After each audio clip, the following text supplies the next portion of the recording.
Bom dia, são 8h15, sexta-feira, 18 de outubro. Esta é a TV Senado. Eu sou André Ricardo e você assiste agora ao Senado em Dia.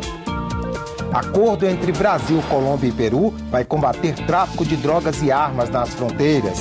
Veja o balanço das principais votações desta semana no Senado. Parlamentares preparam proposta que regulamenta greves no serviço público. Apresentado o relatório sobre o Código de Defesa do Consumidor. E Comissão de Agricultura debate hoje violência contra índios Cinta Larga em Rondônia.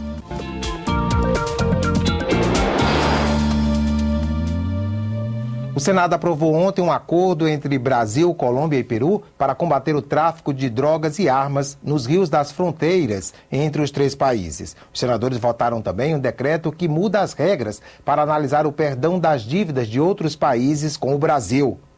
Antes, as mensagens enviadas pelo Poder Executivo passavam apenas pela Comissão de Assuntos Econômicos e pelo plenário do Senado. Agora, o texto também deve ser submetido à Comissão de Relações Exteriores.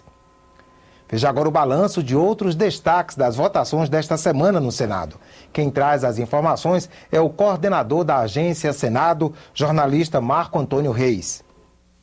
O Senado aprovou esta semana a medida provisória que criou o programa Mais Médicos, facilitando a contratação de profissionais estrangeiros e de brasileiros formados no exterior para atuar em áreas com carências de profissionais. O programa foi objeto de intensos debates na sociedade, mobilizando os conselhos regionais de medicina. As semanas de discussões na imprensa e especialmente nas redes sociais, logo após a chegada dos primeiros médicos estrangeiros, forçaram o governo e as entidades médicas a buscar um acordo, o que contribuiu para diminuir o calor do debate aqui no Congresso Nacional. Os senadores aprovaram o projeto exatamente da forma que ele veio da Câmara, com o dispositivo que transfere dos conselhos para o Ministério da Saúde a função de conceder registros profissionais aos médicos. Com a mudança, o governo espera agilizar as permissões para que os estrangeiros comecem a trabalhar, já que alguns conselhos regionais relutavam em conceder os registros. O Conselho Federal de Medicina acabou concordando com a mudança e o governo desistiu da ideia de criar um fórum de ordenação de recursos humanos em saúde. Resta saber se a chegada de médicos estrangeiros irá solucionar os problemas históricos da saúde pública no Brasil. O tema continua em debate aqui no Senado. O próximo passo é a votação da proposta de emenda à Constituição que cria o orçamento impositivo. Essa proposta obriga o governo a executar as emendas ao orçamento da União feitas por deputados e senadores. Só que pelo menos 50% dessas emendas terão que ir necessariamente para o financiamento da saúde. Desse modo, esperam os senadores, o Legislativo responderia a uma das principais críticas ao programa Mais Médicos, a de que a saúde não se resume à contratação de médicos e de que são necessários investimentos estruturais no setor. A votação na próxima semana pode começar a solucionar o problema. A MP garantiu a chegada de médicos e o orçamento impositivo levaria recursos para aparelhar hospitais e postos de saúde. Os parlamentares que regulamentam artigos da Constituição também preparam um texto sobre greves no serviço público. Um primeiro texto está à disposição de sindicatos e governo. Agora, eles têm 15 dias para sugerir mudanças. O direito de greve para o servidor público ainda não foi regulamentado. Mesmo assim, em 2012 foram registradas quase 400 paralisações. Por enquanto, são utilizadas as normas da CLT, que valem para a iniciativa privada.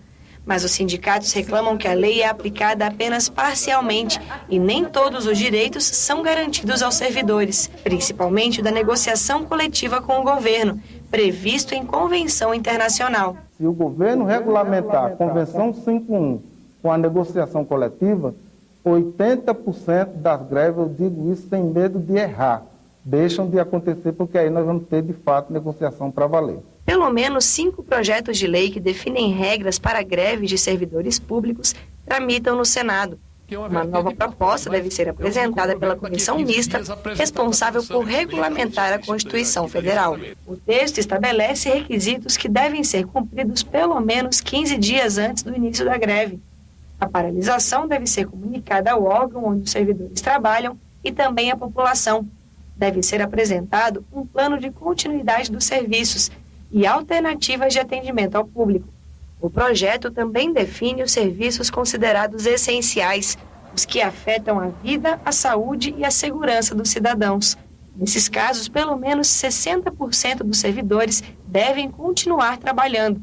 Esse percentual sobe para 80% quando a greve for na segurança pública. Precisaríamos analisar caso a caso, duvido que isso tenha sido feito nesse projeto, para ver realmente se determinada atividade com 60% é necessário ou não para manter a atividade essencial em curso. De acordo com o projeto, os dias de paralisação poderão ser descontados dos salários dos servidores, a não ser que seja feito um acordo para compensar as horas não trabalhadas. E fica proibida a greve de militares, tanto das Forças Armadas quanto da Polícia e do Corpo de Bombeiros. Qualquer medida contra o servidor em greve, como demissão, remoção ou substituição, seria proibida. Mas para o representante dos servidores federais, o texto não é o ideal. Mais equilibrado é o que foi construído nos últimos 3 anos do governo Lula e que precisa ir para o Congresso para a gente trabalhar para que ele seja aprovado e a gente tenha, de fato, um tripé que garanta a negociação coletiva, que garanta o direito de greve legítimo aos trabalhadores do serviço público e os direitos sindicais que hoje é concedido aos trabalhadores do serviço público em parte, não na totalidade. Nós estamos apelando às centrais sindicais, à OAB, aos governos estaduais, ao governo federal, que mandem contribuições, gerem um debate, exatamente para que a gente possa melhorar o texto e ter uma lei moderna, uma lei que possa defender o trabalhador e a sociedade. Multa para a empresa que insiste em práticas abusivas. Essa é uma das propostas da comissão que atualiza o Código de Defesa do Consumidor. O relatório apresentado nesta quinta-feira deu atenção especial ao comércio eletrônico. A facilidade de comprar sem sair de casa atrai cada vez mais pessoas. No ano passado, o comércio eletrônico no Brasil movimentou mais de 22 bilhões de reais, 20% a mais do que em 2011. Mais de 42 milhões de brasileiros já fizeram pelo menos uma compra pela internet. Mas a falta de regras nesse tipo de comércio já trouxe problemas para os consumidores. Marília não recebeu todos os itens que comprou, um prejuízo de R$ 350. Me ligaram falando que eu ia tomar providências, e não tomaram nenhuma, eu entrei mais uma vez e eu desisti, cansei, né? Preferi parar de comprar no site. A criação de regras para o comércio eletrônico é uma das inovações da reforma do Código de Defesa do Consumidor. Entre as propostas está aumentar o prazo de arrependimento da compra de 7 para 14 dias e a possibilidade de o juiz aplicar a chamada multa civil quando o fornecedor insistir nas práticas abusivas. A reforma também prevê medidas para frear o superendividamento. A falta de uma legislação de proteção ao superendividamento também levou a uma série de problemas de endividamento que trazem insegurança, intranquilidade e infelicidade a várias famílias brasileiras. O projeto de modernização do Código também traz medidas para fortalecer o trabalho dos PROCONs, estimular ações coletivas na Justiça e ainda regulamenta a publicidade infantil. Prevê casos em que ela é abusiva, como as propagandas que incitam à violência. O relatório apresentado nesta quinta-feira pelo senador Ricardo Ferraço tem como base sugestões feitas por juristas a pedido do Senado. A intenção é votar em plenário ainda este ano. Estou muito certo e otimista que ele poderá se traduzir em ganhos e avanços extraordinários para o consumidor brasileiro. O Ministério do Desenvolvimento Agrário deve apresentar ao Congresso uma proposta para acelerar a regularização de terras na Amazônia Legal. Foi o que anunciou ontem o representante do Ministério na Comissão de Agricultura do Senado.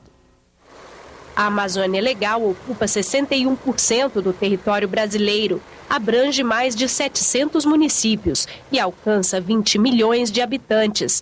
É formada por 9 estados: Acre, Amapá, Amazonas, Mato Grosso, Rondônia, Roraima, Tocantins, Pará e Maranhão.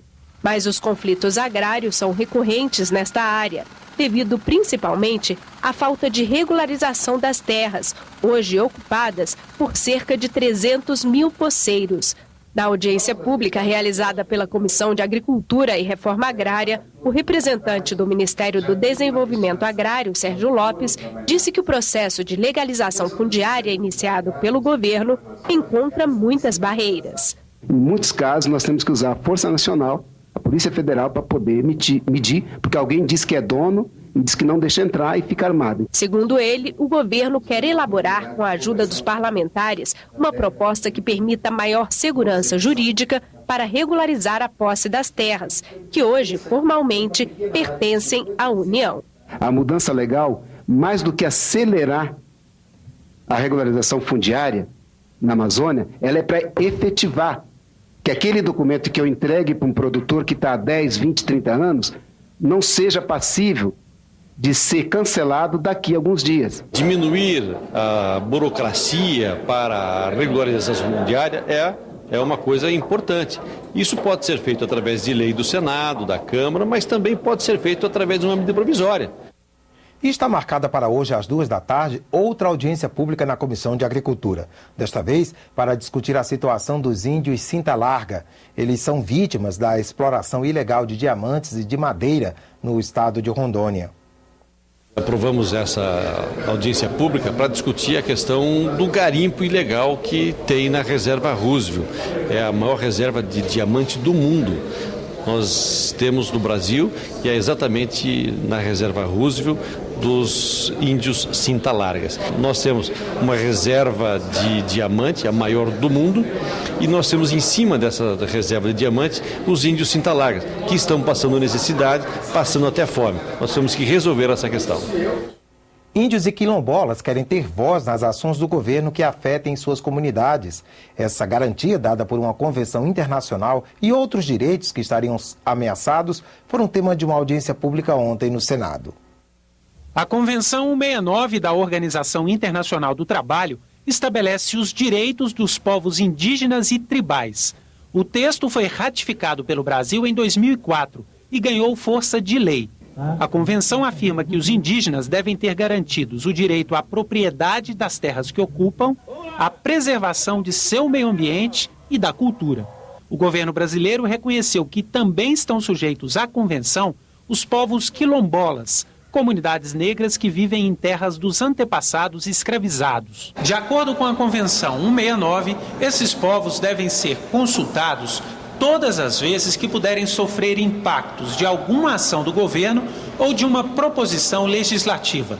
Esse direito de consulta, que ainda não está regulamentado no Brasil, foi um dos temas discutidos em uma audiência pública da Comissão de Direitos Humanos. Os indígenas e quilombolas afirmaram que o governo impõe decisões de empreendimentos que prejudicam as comunidades. A fala do Gilberto Carvalho com o povo Munduruku: se vocês aceitar, vocês querendo ou não querendo, nós vamos fazer aqui o projeto do governo, fazer essa hidrelétrica. No Maranhão, sobretudo, tem lá a base de Alcântara, que a Força Aérea Brasileira prejudica diretamente as comunidades quilombolas que estão ali naquela região. O representante da Secretaria-Geral da Presidência disse que um grupo de trabalho instituído pelo governo está definindo os mecanismos e regras das consultas. Ela não pode ser uma reunião onde se chega, se colocam posições e no final do dia tem que se tirar uma decisão, né? A nossa posição é que a consulta ela seja um processo mais amplo que isso. A consulta é um importante instrumento para equalizar as partes em debate, né? Então, ela não é um instrumento para deixar os povos e comunidades reféns de decisões do governo ou do setor econômico. Os participantes da audiência destacaram que o poder legislativo também precisa dialogar com as comunidades. Eles criticaram a proposta de emenda constitucional que retira do governo e transfere para o Congresso a atribuição de demarcar terras indígenas. A PEC tramita na Câmara dos Deputados. A PEC está sendo usada como instrumento para que os próprios representantes do agronegócio tenham nas suas próprias mãos o poder de decidir sobre a a demarcação ou não dessas terras. No Congresso Nacional tem várias proposições que são maléficas a estas populações, que retrocede nos direitos e que retrocede inclusive com relação à Constituição Federal. É preciso realmente haver aqui uma grande mobilização, é preciso que haja um diálogo entre os parlamentares através das suas bancadas, para que nós possamos garantir que esses projetos não sejam aprovados. O Senado em Dia termina aqui. Daqui a pouco, às 9 horas, você assiste à sessão plenária não deliberativa. Enquanto isso, fique com a nossa programação.